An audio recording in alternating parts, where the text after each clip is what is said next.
Good evening and welcome to the return of your award-winning Wham City Lecture Series.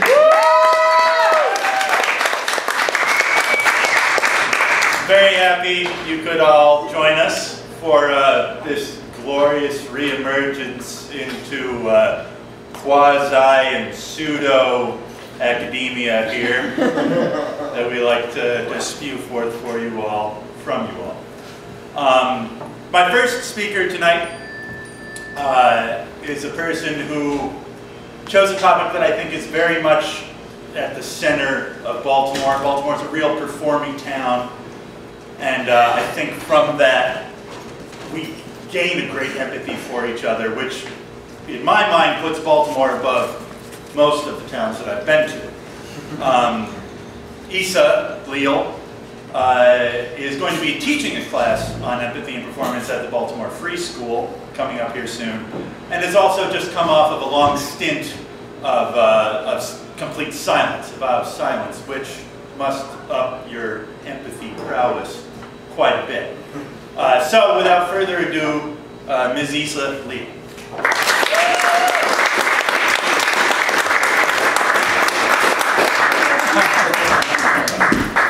Hey everyone, thank you, Connor. Thanks for having me. I'm just going to provide a bunch of questions for inquiry, and I hope that you guys investigate for yourselves and give me some questions at the end. This is all about exchange, so here we go. The first thing I'd love for you guys to do is to go ahead and stand up where you're seated. We're going to do something that's called the small dance. Some dancers in the community have gotten to do this with me, or with other people. You're going to let your feet open up, and go ahead and close your eyes. So you're going to just notice where the weight is pouring in your feet. Notice your breath. Little by little, you're going to be doing a scan from the bottoms of your feet to the top of your head, seeing where there might be tension and just letting it go.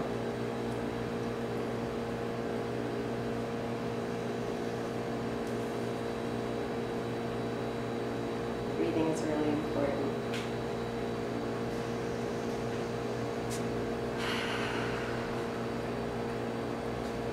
You can notice the softness in your knees. Letting your pelvis be free. Your spine riding on top. Let your shoulders be free.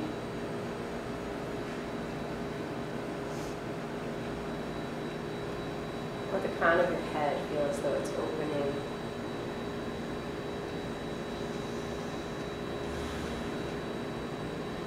So with breath, you might notice that there's kind of a subtle swaying going on.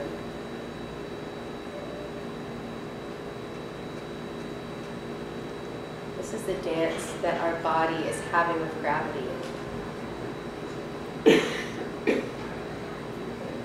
So we're bringing awareness to this unconscious movement.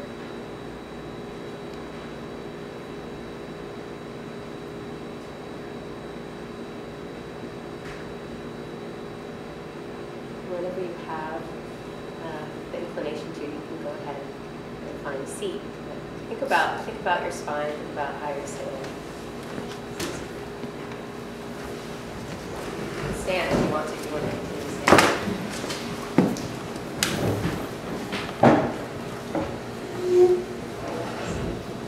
The act of performance is action, whether or not it's political. Empathetic action is the act of engaging humans on a physical level in ways that may not be readily perceived. What would happen if we investigate this potential as an artistic community? Intuition, embodied logic, culturally is not something we see as something that makes sense. Now, however, is a time where what has always been seen to make sense doesn't. The fields of cognitive neuroscience and transpersonal psychology are taking leaps in valuing subjective experience as primary modes of experimentation.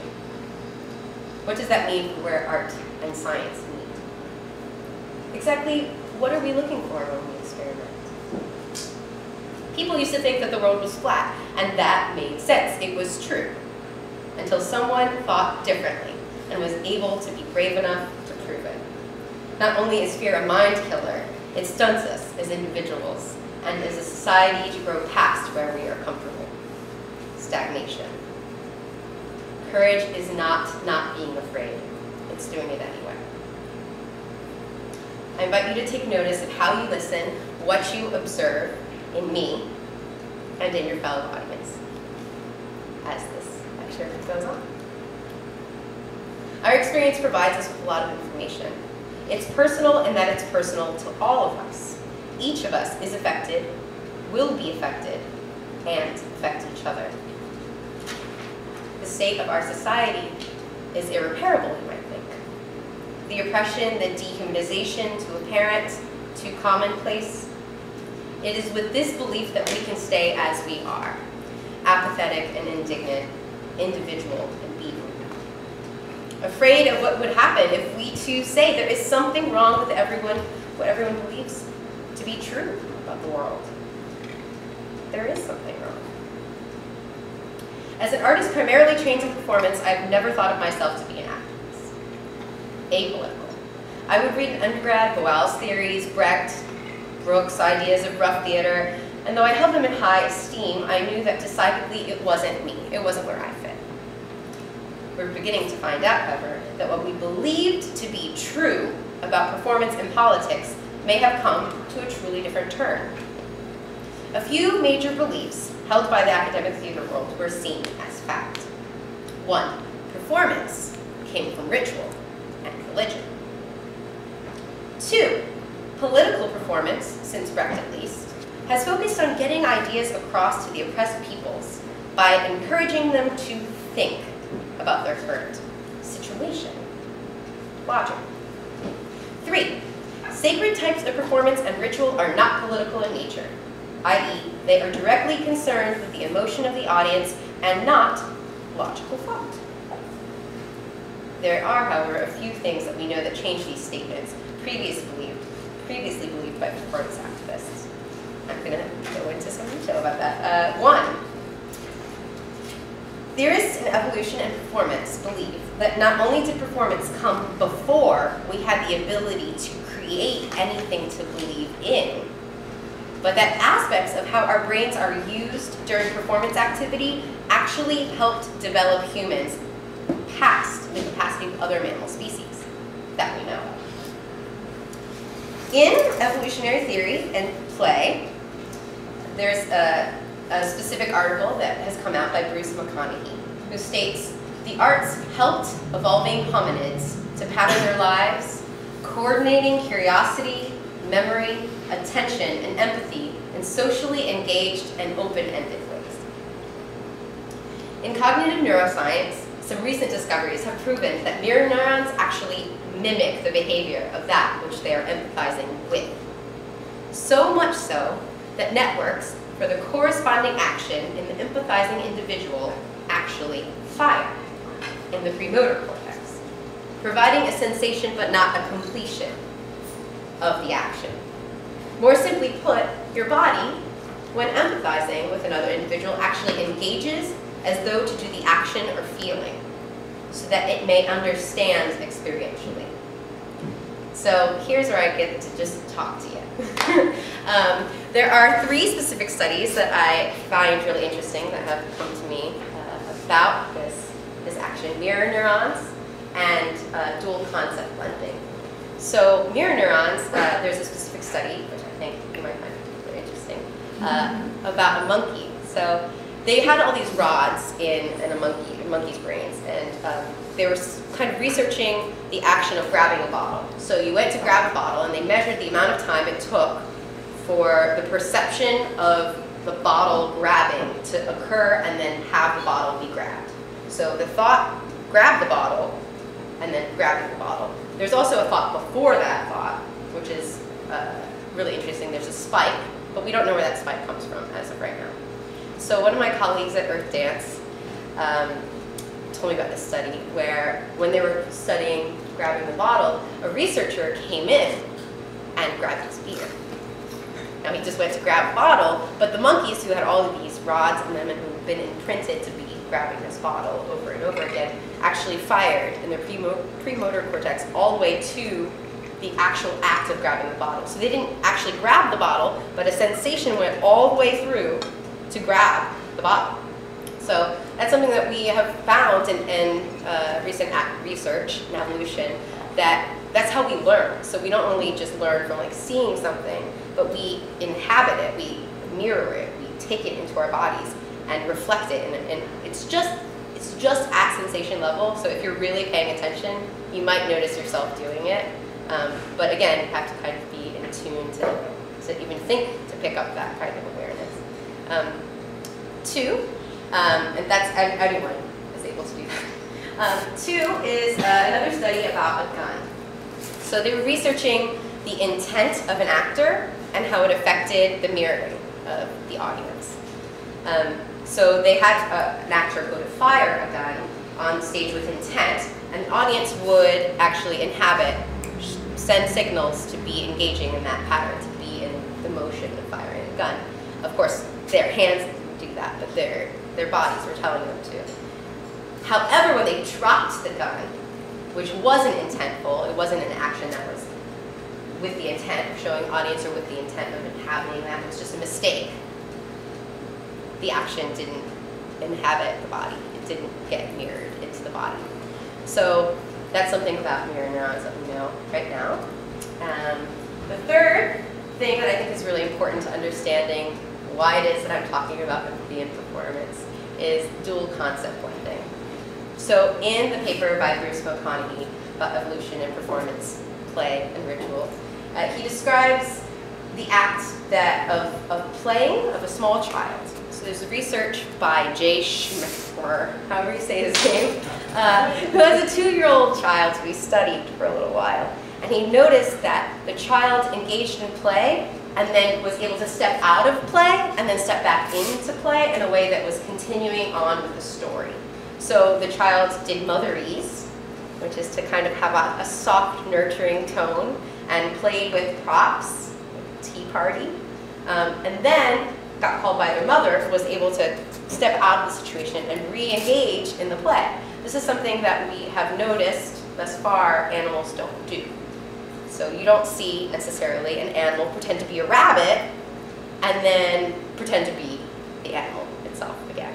Or to pretend to be a rabbit doing something and then to go back to their regular stage. So this is something that's really important to why performance has helped us to evolutionarily evolve. So I can't talk about empathy and performance without defining empathy. Empathy comes from the Greek word empathia, literally meaning passion, feeling. Some definitions that I chose to describe to you guys are the ability to enter fully into another person's feelings. Simple enough. The second definition is the action of understanding, being aware of, being sensitive to, and vicariously experiencing the feelings, thoughts, and experiences of another, either in the past or present, without having the feelings, thoughts, or experience fully communicated objectively in an explicit manner. Also the capacity for this. Something that I just wanted to throw in here is that the definition of to embody in the same dictionary, the Webster Dictionary, it says to give body concrete examples. So it's kind of interesting that embodied logic is not seen as concrete or logical, but is defined, the word embody is defined as to give concrete examples.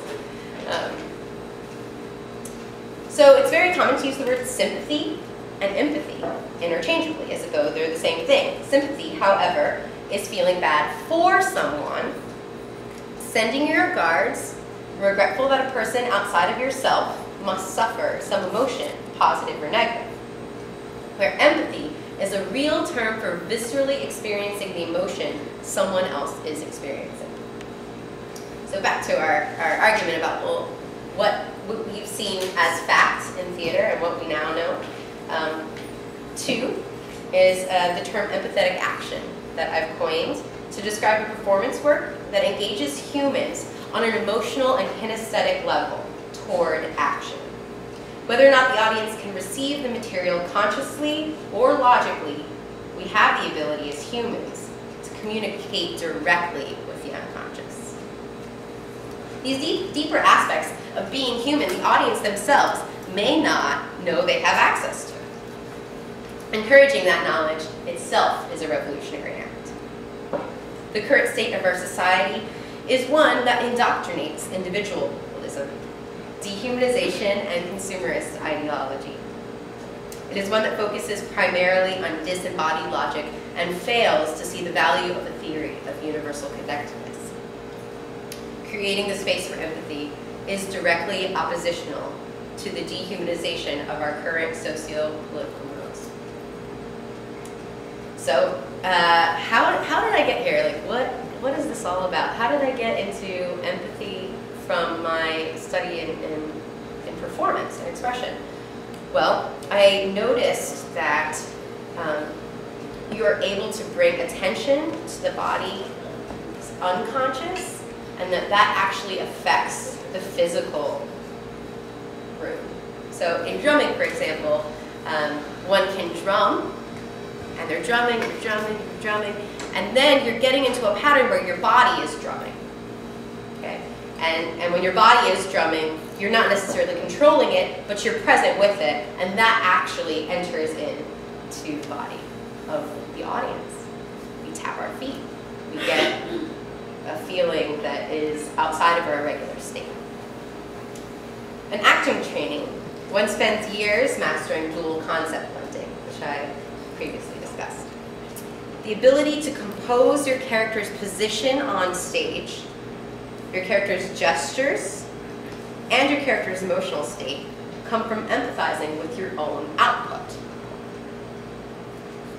This highly advanced and somewhat shamanic occurrence is called the white moment in theater and folklore. So I was asked when I was kind of going through this, well, to give some examples about what it is that I've experienced in this way. And one of those things was I played Anna Karenina in Anna Karenina. And it was when I personally experienced this white moment that happens in theater folklore. And it was a state in which I was my character and I could compose. So I was, in a way, I was saying the words that I needed to say via the script. And I had to do the blocking that the director had given me. But I was also empathizing with my own output such that I felt as though I were the character. I, in this play, had to jump off into a train station. And I really had to feel that. I really had to feel that and also know where I was supposed to be. So kind of having two roles. Where am I supposed to be on stage? I am not the character, and I also am the character. I've found that that there is a way of allowing the body to intake perceptions and output a subconscious dialogue at the same time and with other people. However, this is another lecture altogether. I can, however, say with certainty that sculpting my subconscious with an audience has informed my relationship to how I perform. Feedback, specifically in my most recent work, has proven that the audience was affected in a way that was not quite sacred and not quite profane, but absolutely political. The audience was encouraged to be placed in the shoes of my experience instead of superficially relating. There's a quote here by Michael Kawalaka in TDR 2009, who states that certain modes of theater have outlived their use for affecting change due to the ways that they now support detachment. The piece that I'm describing was called the toothbrush piece, and I had to brush my teeth I don't want to give the whole thing away, but it was about a personal experience that I opened up to the audience to see.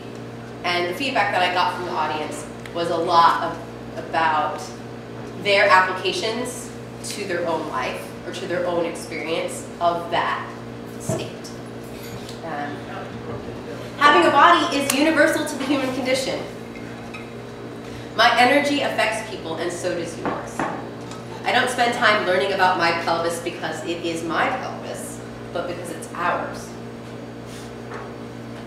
One can only begin to understand others if one can establish a relationship with oneself, and then, like the body concept of integration, let it go.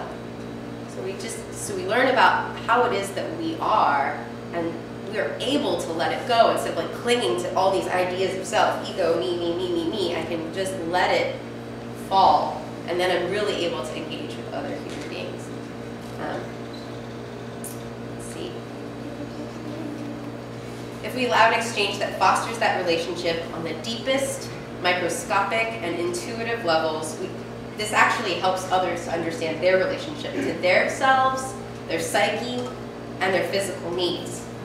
To bring awareness to the existence of that relationship is radical. Our individual experiments are energizing, exciting, but what about how our study affects the people around us, energetically, physically? So I invite you to stop now, take a moment, and notice what you have been noticing.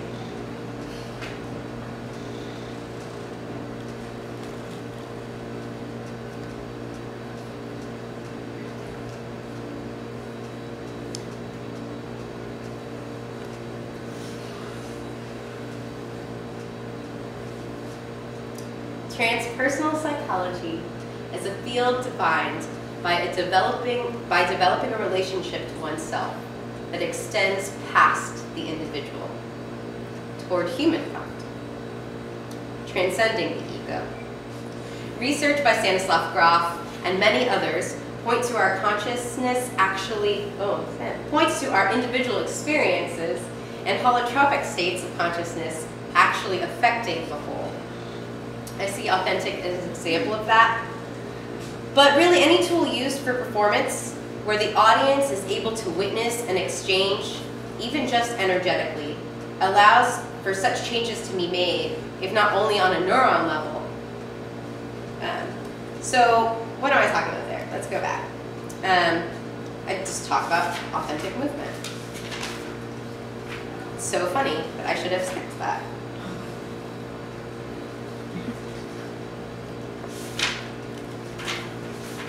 No wonder. Okay, we're back. This brings us to argument 3. Skip all that, brings us to argument 3. Page stuck together.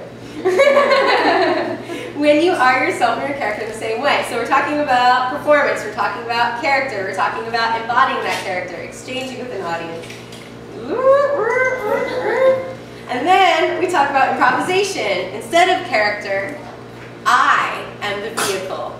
So we're going back to that. If I allow the audience to witness me authentically, I see the audience, allow their gaze to enter into me, and I can unfold into the room before me, letting the unconscious dialogue of my internal state spill out into the room, onto the floor. I can play with it, shape it, while it unfolds onto me. Now, we're describing authentic movement. So I do this form called authentic movement.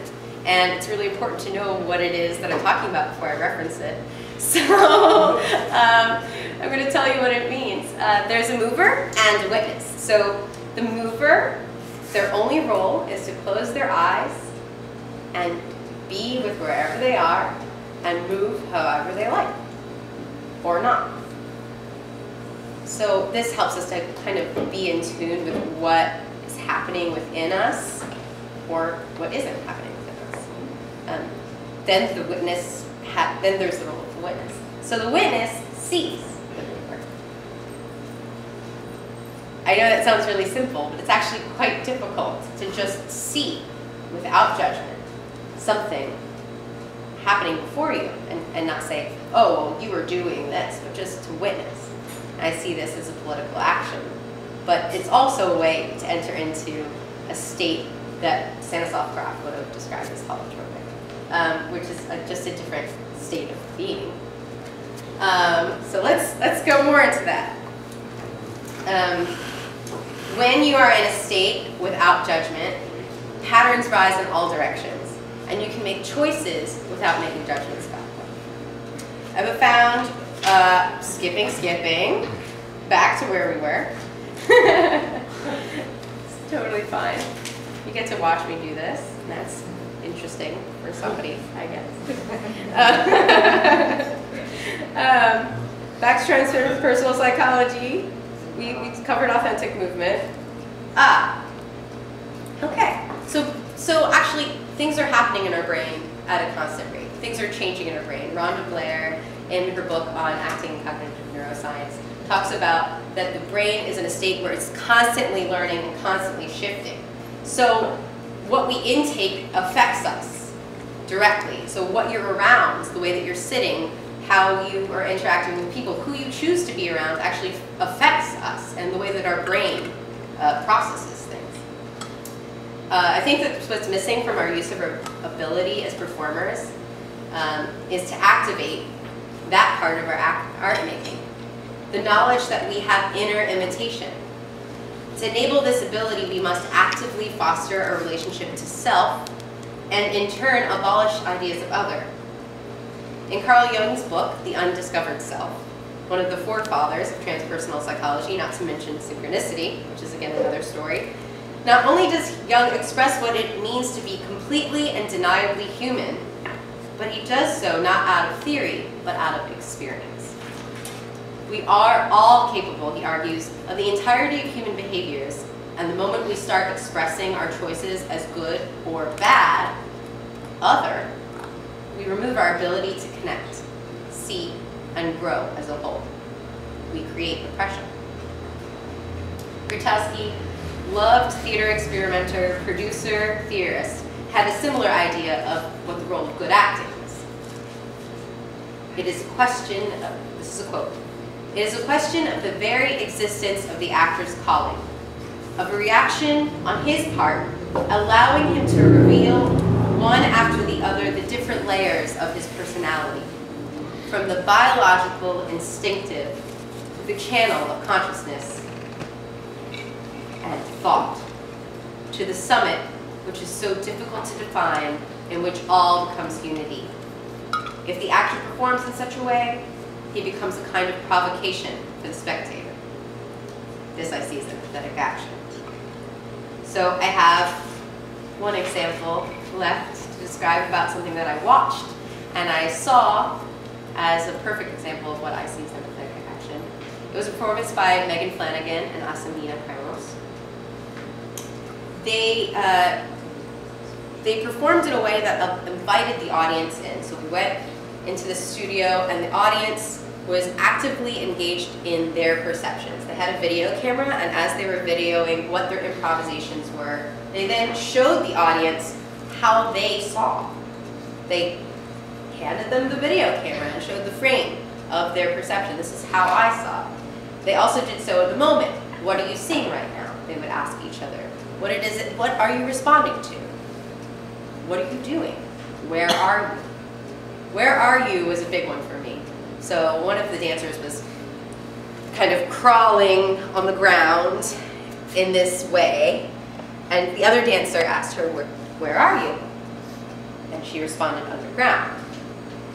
And I saw that as a dance improviser myself, someone who enjoys engaging in these kinds of patterns and explorations, that the audience doesn't know what my exploration is. And so having that called out, having that question, made me as part of the audience feel so curious. Like, what kind of ground is that? What is it that's happening? Why are you on the ground? How did you get there? Where are you going? So that was something that I saw as a fantastic example of empathetic action because of 3 specific points. 1, they engaged the audience in a non-hierarchical witnessing activity where the witnesses were just as much a part of the performance as the dancers. They couldn't have had the performance if they weren't seeing. They couldn't have had the performance if they didn't have the audience tell them what they were seeing. That was the performance itself. They encouraged the audience's awareness of the performer's perceptions. And 3, they encouraged a witnessing activity that also encouraged the witnesses to see their own, not only the perceptions of the performers, but via comparison, their own. So finally, what I'm talking about is universal and applicable to whichever medium or form you might desire for its shape to take. There's no one answer here, except that whatever you choose affects the whole. And why not choose sensation? Despite what feeling may come riding through the ethers, why not choose that of full engagement with our experience? Thanks.